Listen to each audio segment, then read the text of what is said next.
السلام عليكم ورحمة الله، ازيكم يا شباب عاملين ايه؟ يا رب تكونوا بخير.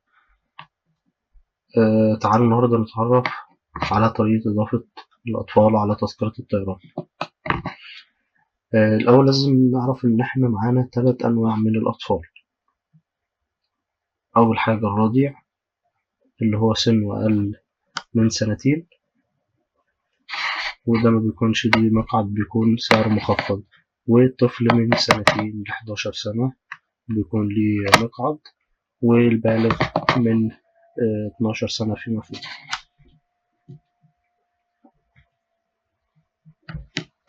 عشان نضيف الطفل على تذكرة الطيران، الأول بنضيف الراكب عادي، ده الراكب بتاعنا العادي خالص اللي هو مستر محمد أحمد.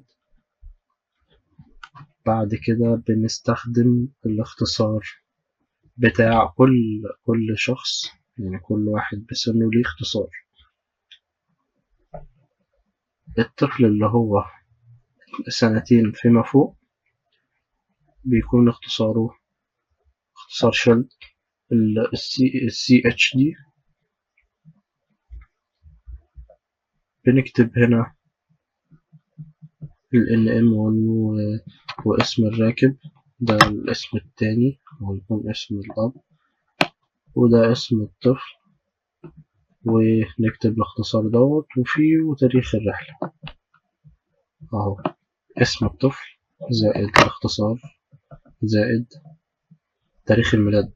عذرا، ده تاريخ الميلاد مش تاريخ الرحلة، تاريخ الميلاد.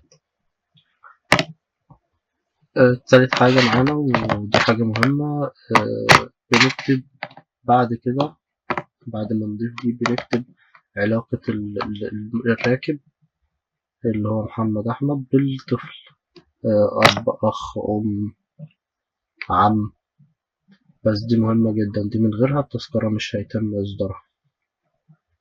بعد كده بنطلع سعر التذكرة، لأن كل حد من هنا ليه سعر معين. الرضيع دوت بيكون ليه سعر، والطفل بيكون ليه سعر، والبالغ بيكون ليه سعر. حاجة مهمة كمان، احنا هنا بنستخدم هنا أي اختصار من ال3 دول. ده اختصار الطفل، ممكن نغيره لو انت مثلا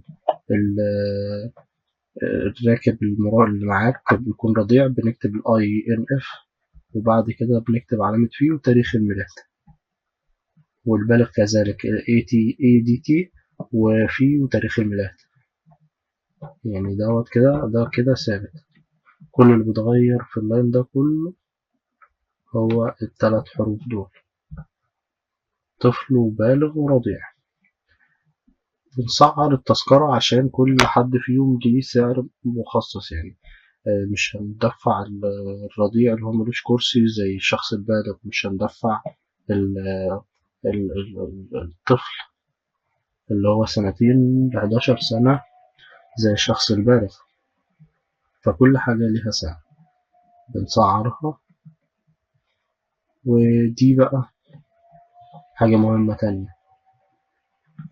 لو رضيع بقى زي ما قلنا بالظبط، ده مثال كده على الرضيع اهو، اختصار الرضيع وفيه تاريخ الميلاد. حاجة مهمة بقى، الرضيع لازم اسمه يكون مرتبط باسم البالغ أو الباسنجر اللي هو الراكب الرئيسي، اللي هو بيندرج تحته بقى الطفل والرضيع والبالغ. ليه؟ لو حاجز من غير ده السيستم هيرفض، يعني التذكرة مش هتطلع لك، يعني لازم يكون أب أو أم. غير كده مينفعش بقى، مينفعش الرضيع يطلع مع أي حد غير الأب أو الأم. آه، دي حالة بسيطة وسهلة، وأتمنى تكونوا استفدتوا منها، وإن شاء الله اللي جاي أحسن. اشتركوا في القناة وفعلوا الجرس واعملوا لايك لو الفيديو عجبكم، إن شاء الله تكونوا استفدتوا.